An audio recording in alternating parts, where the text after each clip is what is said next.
Hey guys, welcome to KristenKellyTV. So today I'm going to tell you a story time. This is a story time about a poem that I wrote that I had to recite in front of the governor, in front of my people of my town, in front of my school, in front of my school district with other schools there. So if this is something you would like to watch, please continue. And don't forget to press that subscribe button.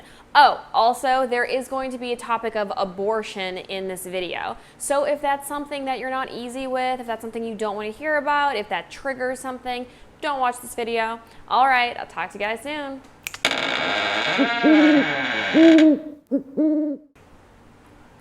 Okay, so first of all, I'd like to say that I've always been interested in poetry. I've been a little poet, I guess you could say. When I was in high school, I think I was a freshman or I was a sophomore in high school. So my school was pretty big into poetry. We had a language arts class, and each year we would always have like a poetry part, and that was normally my favorite because poetry for me has always been really easy to write. I can look at it from, other people's perspectives. I don't know, I've just always loved poetry. Something about poetry has always spoken to me. So we did poetry in this class, and I think there was 8 people in my class. There was I went to a very small boarding school. I think there were 3 girls and the rest were guys. So our teacher, would just really let us do whatever we wanted. It was very, a very free class. And we had this competition, I guess, that would happen once a year. It was a statewide competition. So I'm from Massachusetts. So it was like a statewide Massachusetts poetry slam kind of thing. So my teacher, it wasn't even my teacher. It was the whole school. So there's a pamphlet that goes out, each morning in your homeroom that your teacher would read. So our teacher, read to us and was like, oh, there's going to be a big poetry contest. And I had heard about this poetry contest before because my school had kind of a weird thing happen. The year before I was in the poetry contest, there was a boy who was, and a lot of the teachers, you would do poetry in class, and those teachers would submit your poetry to this poetry slam. And then you also could just submit yourself. So this boy for class did poetry. His poetry was, I believe that he just copied the lyrics of a Coldplay song, literally just copied the lyrics of a Coldplay song and gave that in as his homework. And the teacher was like, oh wow, this is beautiful. So the teacher submitted it to this poetry, slam thing. And then the poetry slam, they advanced him into the next phase of competition, and he had to write another one. And then people were like, wait, these are the lyrics from a Coldplay song. So he had gotten into a lot of trouble. And he was actually one of my friends, but he'd gotten into a lot of trouble, and this is the whole thing about the poetry contest. So I think that my school was really trying to show that they actually had some good poets. So my school really wanted us to submit poetry. And in my particular class, I actually had the same teacher that guy had, which was the teacher that had submitted his poem. So my teacher, was like, hey, if anybody wants to write extra poems or, do some extra poem homework, I'll give you extra credit. So each poem that you wrote, you got an extra, I don't know, let's say 4 points or 5 points or something. And if you, got enough points, that could actually bring your average up in the class. I was always a good student. However, I think that but you would lose points. If you didn't do homework, you'd lose points and stuff. And if your teacher didn't think that your homework was good enough, you'd lose points. So I definitely say that I was probably a B in that class, and I wanted to get up to an A. So my friend Rebecca and I, every day, I'm talking every day, we're writing poems. We wrote so many poems in this class that the guys in the class were like, oh, you girls are just you're not writing nonsense. We're like, no, we're actually really writing poems. But we wrote poems about everything. And our teacher submitted some. However, at the same time, we were both like, oh, that'd be so cool if, we won this poetry contest because you won money and you won, they did this big banquet dinner and stuff. So we were just submitting poems. this one poem I wrote was so good. To me at the time, I was like, this is the best poem I have ever written or read in my life. Like I was like, I'm screaming as I'm falling through the makeup walls, clawing my acrylic fingernails into the plastic. Like it was just the most ridiculous poem. But at the time I was like, this poem is gonna win this competition. So, you know, everybody is submitting, the whole school is submitting, and I kept going, like, you go to the librarian to submit your things, and every day she was like, wow, Kristen, another 5 poems. Like, I was just submitting and submitting and submitting. And also, my teacher was submitting, and I was really racking up some extra points in this class. So this one day, and then like also my friend that was submitting too, like we would read each other's poems, and we were so like open about our poems because they were like, you know, they're poems, who cares, not a big deal. So we get, you know, the newsletter in the beginning of the day, our teacher reads it, and our teacher is like, and note that this class that I was in for the first period of the day where the teacher, you know, homeroom, was all guys and then myself. So I think it was like 8 guys and then me. And our teacher was like, oh my God, big announcement. So he's reading this like announcement and he says, Kristen, you are one of the finalists in the Massachusetts Poetry Slam, like high school division. And I'm like, oh my God. And everybody in my class was like so happy. Like it was just such a weird thing for like these like jock guys. They were like, oh my God, like Kristen, what? Like it was just, everybody was so crazy, like so excited that I was in this finals of this competition, which I just thought was so funny.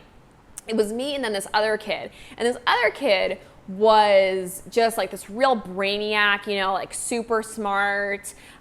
He didn't really talk to anyone. I had him in one class and he was like so he was just, you know, like a big shot, thought that he was much smarter than everyone else. So it was him, me, we were the only people from our school that were in the finals of this competition. So it was like a really big deal. Like I had so many teachers come up to me that day and they were like, Kristen, oh my God, I can't believe that you're a finalist in the Poetry Slam. Like it was just, you know, I was big man on campus, like open the doors, let her through, like whatever she wants. I think I got to skip the lunch line that day. It was like, I've arrived. So I tell my parents, and my parents were just so overjoyed. You know, everybody was so excited that I was one of the finalists in this poetry contest. And I had a class with that guy who was also one of the finalists, and I think that was science, and everybody in the class was like, wow, I can't believe like 2 people in our class are in the Poetry Slam.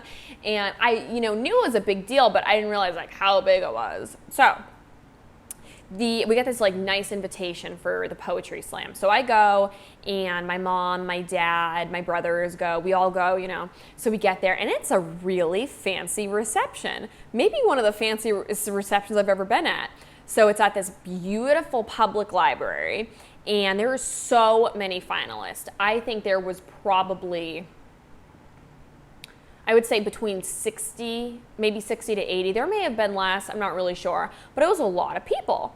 So we get there and, you know, they have me and that guy and like the dean of students, the head of the library, like from my school, the head of the language arts department, like all these big wigs at my school, and then me and, you know, and like my parents. So I don't know which poem I'm going to be performing because the poem that in my mind was so amazing. I don't know why, because of all the poems I submitted, that poem to me just that was the poem that I assumed I won, because to me, there was no poem that was as good as this poem was.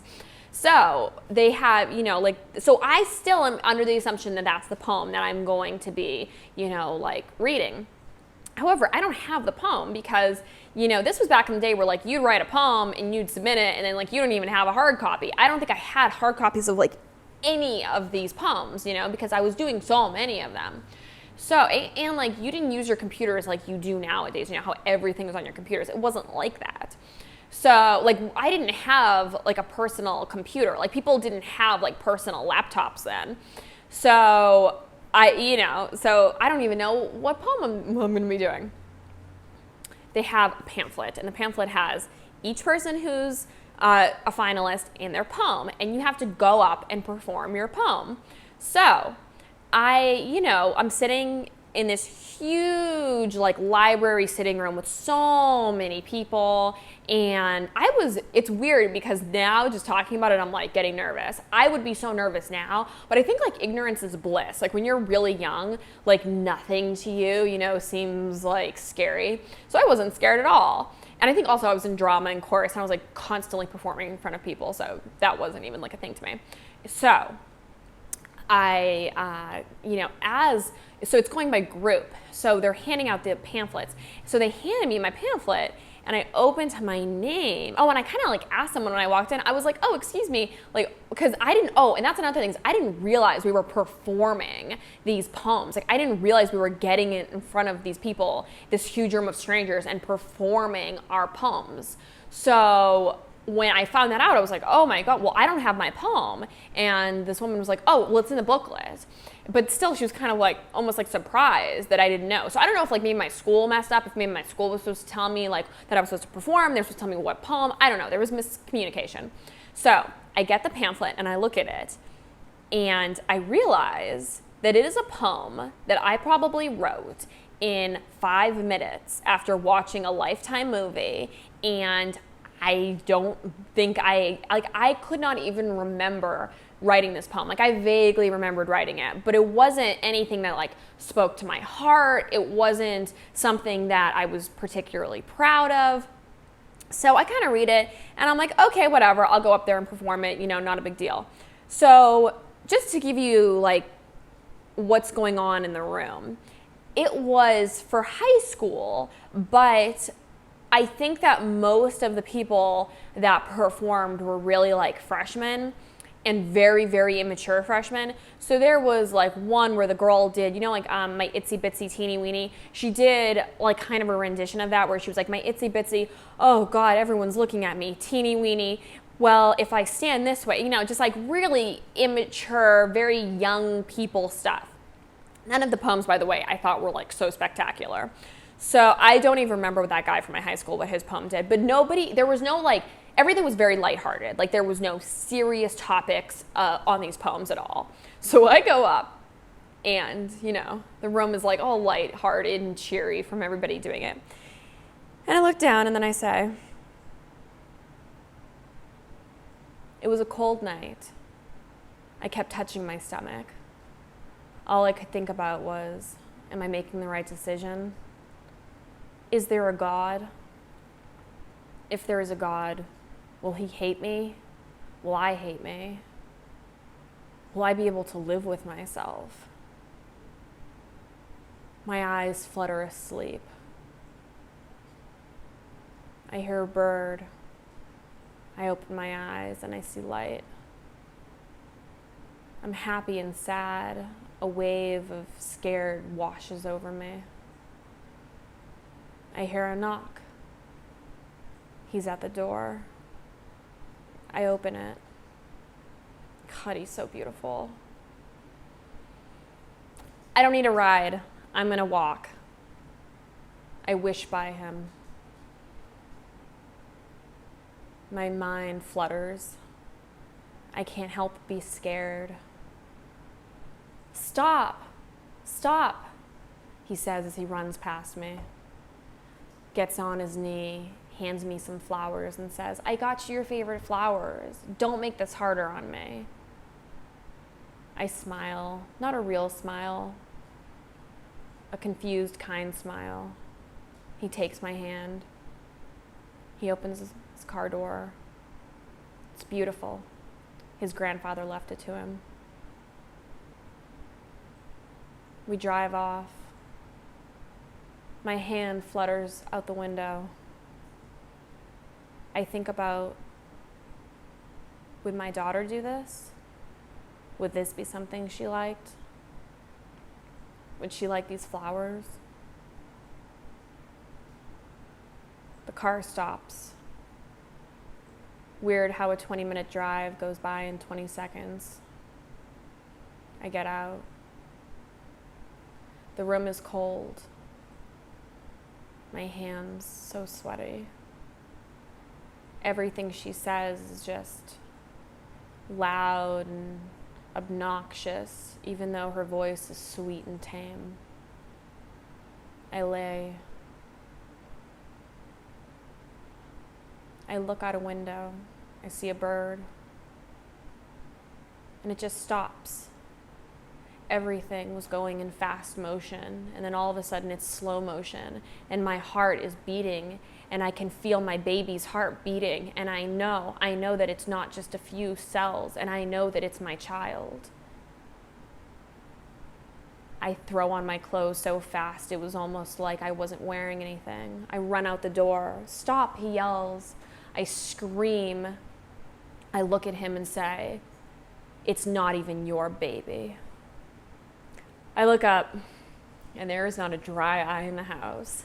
I just unleashed a bomb on these people because, for a few different reasons. First of all, it made it seem like I was this hero of a teen mom who was going to abort her baby and didn't. And I remember this woman. She was like this really beautiful blonde woman who was like clearly someone's mom, clearly like, you know, like a young mom or something.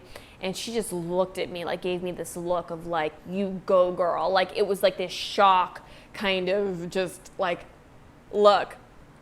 And I remember like kind of like bouncing off, like, you know, like doing a bounce walk off stage, very pageant-y, like, you know, like I had done something great, but everybody's face was just like, people were in shock of how serious my poem was. I was in shock at how serious my poem was because I don't even think I read my poem out loud.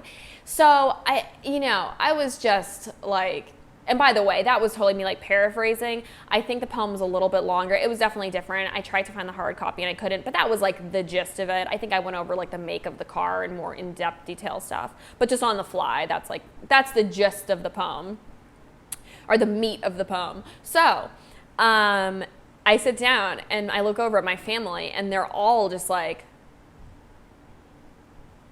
what the hell did you just do? Like, what? And then everybody in my school was kind of like the teachers were like, it was just such a weird poem because I'd never been pregnant. I'd never had a baby. I'd never been to an abortion clinic. Like, it was just, I watched stuff on TV and I just gathered information and wrote this poem, you know? And I had written so many poems that I couldn't believe that that was the poem that I picked.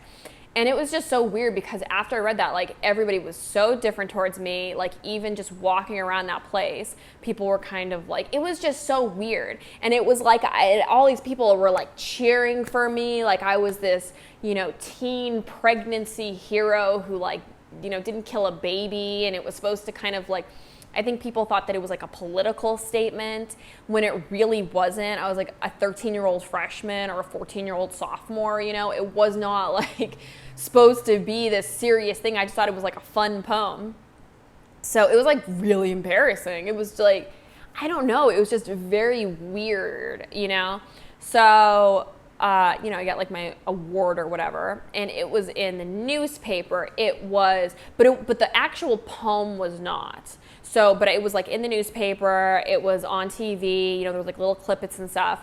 And then I go to school and they wanted me to perform it in front of the school. So I ended up performing it in front of like, I think the faculty, but I did a different poem. Cause I don't know, like that my school was just like, I feel like just like unorganized. So I just was like, oh yeah, I'll do that. And then I read a different poem. I think I read the poem that I wanted to read. I'm not really sure. I don't think anyone even cared about the poem I read. But I mean, it was definitely a punch in the face, take charge kind of poem, which is just nuts. But yeah, that was my poem on abortion that made such a big splash. And it was just so funny because my mom, I remember my mom's face because my mom was like, why would you write a poem about that? And I'm like, I don't know. You don't know how many poems I wrote, like in a span of like a month, you know, to get my grade up and stuff.